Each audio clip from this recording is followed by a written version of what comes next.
ഞാനൊരു കഷ്ണം ഇഞ്ചി വെച്ചിരുന്നല്ലോ, അത് എവിടെ പോയാവോ? ബാലേട്ടനെടുത്തോ? ഓ, ആ ഇഞ്ചി തിന്നുകൊണ്ടാണല്ലോ ഞാൻ കാലത്ത് ഇവിടുന്ന് പോയത്.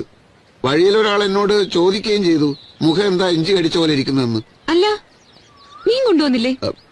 ജംഗ്ഷനിലെത്തിയപ്പോ മീനൊന്നും കണ്ടില്ല. എന്നിട്ട് പച്ചക്കറി വാങ്ങിച്ചോ?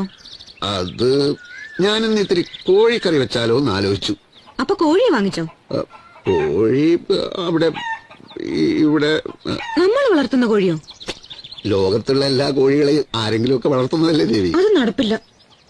ഈശ്വര, പിള്ളേർ ഉച്ചയ്ക്ക് വിശന്ന് വരുമ്പോ എന്നെടുത്തു കൊടുക്കും. നിനക്ക് പിള്ളേരോടോ കോഴികളോടോ കൂടുതൽ ഇഷ്ടം എന്നുള്ളത് എനിക്കിപ്പോ അറിയണം. രണ്ടും എനിക്ക് ഒരുപോലെയാ. അപ്പൊ രക്ഷയില്ല.